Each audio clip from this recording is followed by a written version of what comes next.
Mr. President, thank you very much for this opportunity to interview you. I'm Luciano Mallima, the multiple district responsible coordinator of the internal communication. And I think that this interview is very important for the Italian Alliance because can hear from your personal voice, your idea, and your suggestion to the Italian Alliance. Okay, well, the first question. Well, Mr. President, you come from a small town in Minnesota of only 1,042 souls. We have a new census. It's Yeah. 956 now. We've Yeah. even gotten smaller. Well, I picked this date from your Yes. website. We have to update it. Yes, but there are still 69 lions in your clubs. Yes. There are many family groups, isn't there? Yes. And now you are the international president of the world's largest service organization. So would you like to explain how you managed to achieve this incredible result? What is the message you want to give to all those clubs that are struggling with membership growth and gaining the know-how needed to have a social impact in their community? You know, it wasn't that long ago that we had an aging club. I don't say old, I say seasoned. We had a lot of seasoned members. And we knew we had to do things differently. And it was a men's club. First thing was to be able to open it up for women. And now we have great women in our club, great leaders in our club. But we did something that the young clubs and the small clubs have to do is way back when, before the assurance initiative, what we have, and it's now the global membership approach of doing a club analysis. We did a club analysis and we talked about what are we good at? And we had a lot of great strengths in our club. What are our weaknesses? Some of them where we didn't have women involved, some of them were aging, we're getting older. And we talked about what the opportunities we could have if we opened up more of our membership. And then we talked about the threats of what's going to stop us from doing that. And so one of our first things that came out from one of our weaknesses was we weren't getting younger members. So because of the brainstorming, because of the working together, we came up with an idea that we'll put an ad in our local newspaper, and we're going to say we're going to come by and fill everybody's sandboxes up for your kids, so we get young people, young parents involved right away, and we get them involved with a service project immediately. And we also said, well, by the way, we're kind of getting, our backs are sore and we're getting a little bit older, so would you like to help us out? So we got them involved in the community right away, and that now we have a club of 69 members from 18 years old up to 97 years old. In fact, my mom was 101, and I inducted her to be a Lion member. And I went to Mom and I said, this was just before the pandemic, and I said, Mom, I said, how would you like to be a Lion? You've done everything. You've created the food, you've done service projects, you've done every event that Lions do since 1964. How would you like to be a Lion? And she just looked at me and I said, Mom, what's the problem? You deserve to be a Lion. And she says, well, I don't know if I can make all the meetings or not. At 101, I thought that was, and I said, Mom, don't worry about it. We'll take you to the meeting. So my moral is, you're never too old and you're never too young to be a Lion. Thank you, President. Now let's move on to membership. Due to the spread of the GMA within all districts, our association will surely undergo a change of pace. On a priority scale, what three actions most effectively characterize this new approach to membership? How should governors use clubs to make the necessary changes essential to new members' motivation, and which among previous approaches should definitely be left behind? Boy, that's a lot to cover. I think the first thing is the objectives that you got to have with the global membership approach. The three objectives I would say is it has to remain simple. We cannot confuse the issue and make it so complicated that the whole organization and clubs just push it aside because it's too complicated to do. It's got to be simple. Be genuine. Yes, absolutely. We have to. And the next thing, the next objective would be, is this has to be district driven. This is not something coming from Lions International and trickling its way down. This is something that every district has to drive on their own. In fact, It should really be zone-driven and club-driven. It's got to be driven from the club in order to be able to make this successful. And the success of this has always been open communication. It's like we did in our club. We did a brainstorming, which is a club analysis, and it opened up communication to all of our members in our club, the good things, the bad things, whatever. And then the third priority I think they need to have as an objective is that everybody has to be accountable. You can't wait for the global membership team in order to drive your membership. You can't wait for the district governor to do it. You can't wait for the club president to do it. It's up to each and every one of us members, in order to be able to drive this and be accountable. Be accountable for what you want to do. You have to set a goal in your club and be accountable that those goals are going to be achieved. The things we have to kind of jettison a little bit is, you know, we've had a lot of traditions, and we've always done, I'm tired of people saying, well, that's not the way we've done it in the past. We've got to get rid of that attitude first of all, because it just bothers me. We have to think of new ways to be able to do things, and it's critical. We have to think differently in what we're doing and how we're going to be able to accomplish things. We have to think outside the box, and I know that's a cliche, but we have to together as a team, not just individual people, but as a team and as a club and as a zone, figure out what is it that we want to accomplish, what are the goals and set them, and then what's it going to take to get to those goals. Plain and simple. Thank you. Well, the third question. Amongst the aim of Lionism, there is also the promotion of friendship and understanding between people, a very common issue. Twinning friendship cards used for exchange and international convention at various levels are the main and the best known opportunities available to Alliance for this purpose. Surely the pandemic has favored the development of social platforms as new tools for relationship and global comparison. Which of these, in your experience, work best and are more effective and lasting? What other opportunity would you suggest? You know, I think we have to be able to have it, you got to think again on your district your way, but your club your way. What works good in your club? And of twinning, I love twinning. I absolutely love twinning and having clubs twin with each other. It's the camaraderie of how other people are doing things. So I like those approach. I'm a technology person, so I'm very much into social media and being able to connect up with not only your local members, but connecting up with people in your district and connecting up with people in the world. This pandemic was a terrible thing. It was awful. It didn't stop, it kept coming, but I am most proud of what we did in order to break that bondage of having to be stuck at home. We found ways through social media, and especially through the help of our younger members, to be able to Zoom all the way around the world. I've made more friends during the pandemic and know more people around the world because of social media and being able to do that. Yeah, it's a two-edged sword. Sometimes we get into trouble with it, but you just have to be respectful. You have to be respectful from each other. I call this organization my family, and I'm very serious about that. I'm a very family person.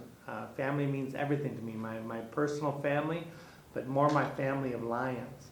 And when you can connect up with a family of Lions through twinning, social media, any of the things that work for your club or individually as a person, I'm for all means go for it. Well, now let's talk about LCIF. Our foundation represents the most important opportunity to render our Lions action tangible, both locally and globally. This action also expresses a very strong potential in terms of membership, both in the satisfaction of members and in the ability to attract potential new members. In a nutshell, would you give us the definition of LCIF when first engaging a new member? And then in the case of a member with 10 to 15 years of Lions seniority? First of all, new members. Our new members get to be confused on what's the difference between Lions Clubs International and Lions Clubs International Foundation. They picture them as synonymous or together, and they don't know the differentiating between them. So first of all, it's educating the new members. And we're starting to be able to help that out at Lions International as well by putting in pamphlets in regards to our foundation and what it's all about and the difference between the two of them. So the biggest thing with new members is educating them. And educating them as to what they do. You're not only a part of this club and a part of this community, but as immediately when you take that oath, you're a part of a global organization. And if you want to leave a mark in society, there's not a better way to be able to do that, because you're part of a global cause that helps humanitarian efforts. If there's an earthquake, which just happened here recently, or if there's war going on, or there's anything that needs humanitarian effort, you're a part of that. And they have to understand, when they give $1 to our foundation and your club gives $1 to our foundation, that whole dollar goes out. There's not many organizations that can say that. That's key.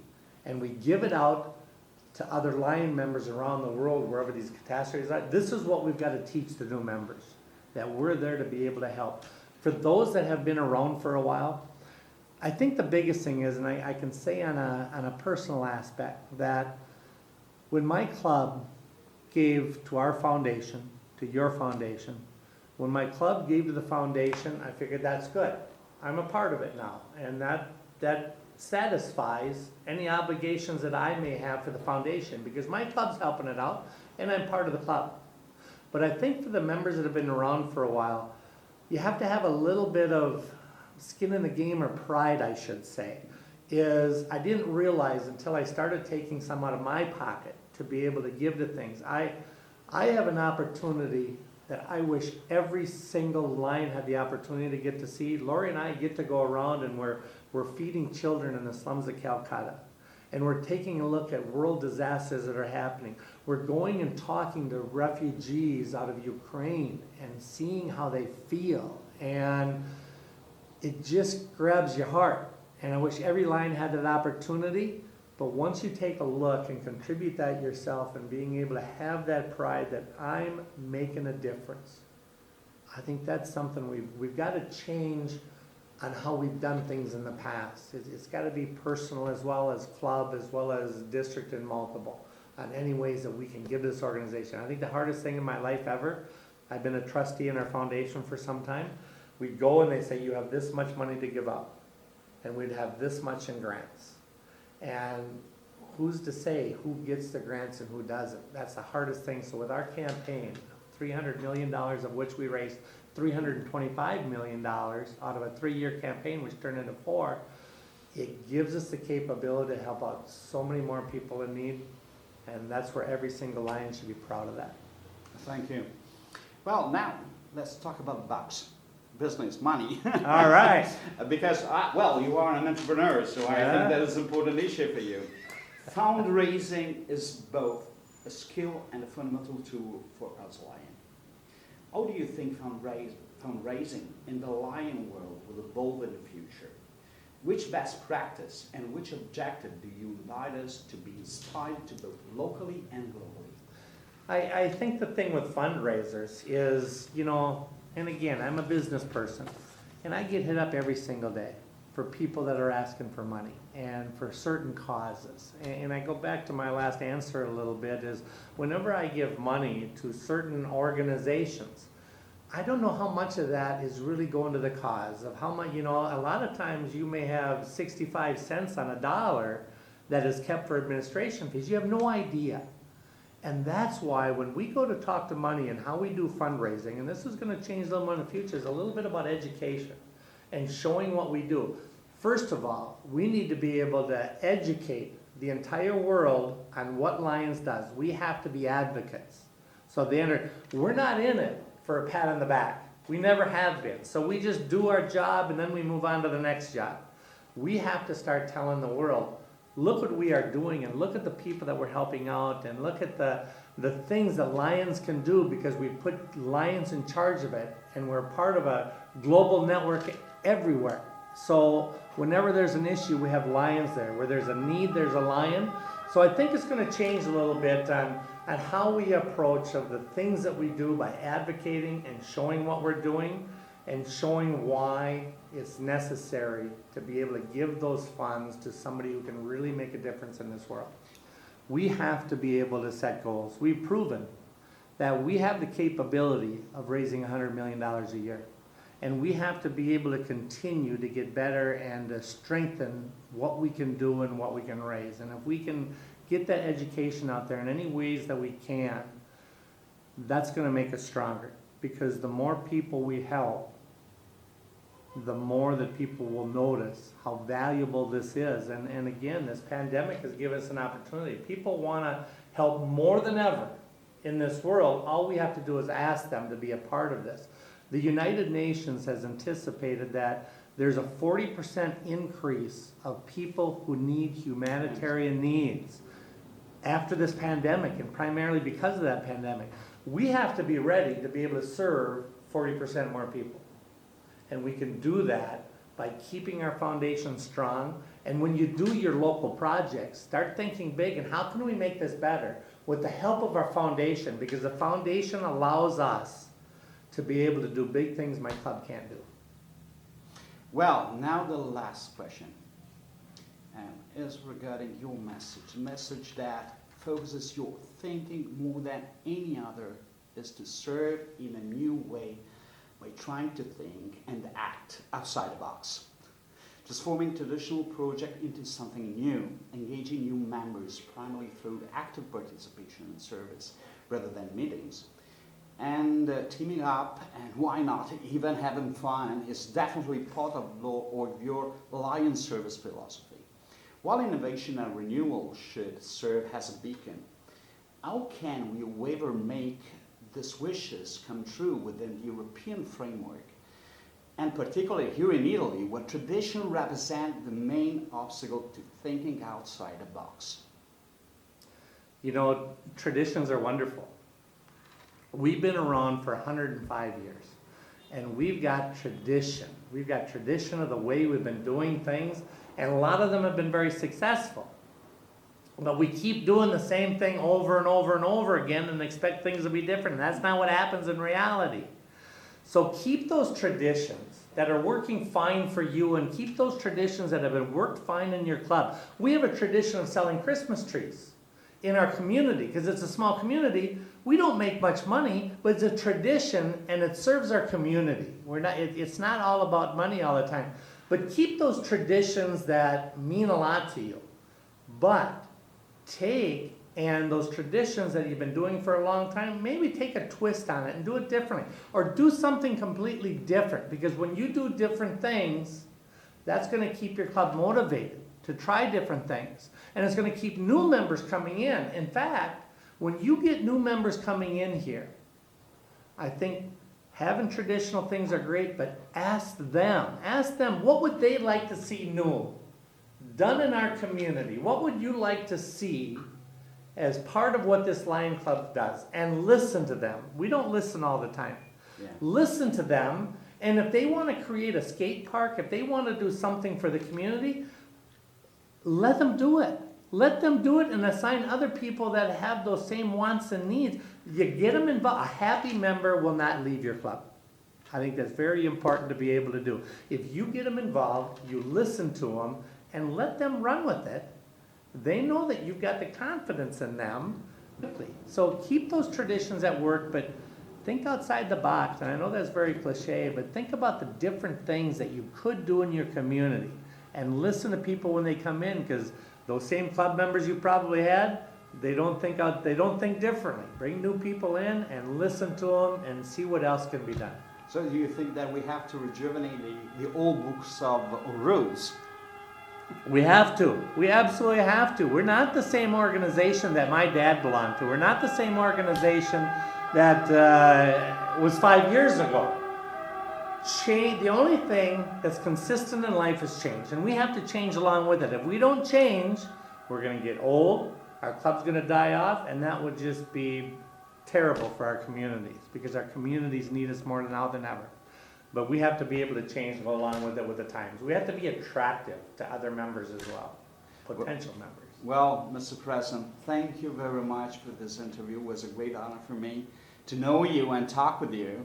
And I really hope to see you again, and maybe in the next convention. Well, we're going to get back here before 21 more years. I'll guarantee that right now. But we do hope to see you at the next convention. The conventions are a wonderful time where you can meet new family members, you can meet new friends, you can share ideas, you get a lot of ideas back, you charge your batteries, and you're just ready to go. So I I'm hope to see also- you. Let's go to the game together. We will have a Well, great time. Thank you very much. Thank you Thank very you. much. You're welcome. Thanks to all of you.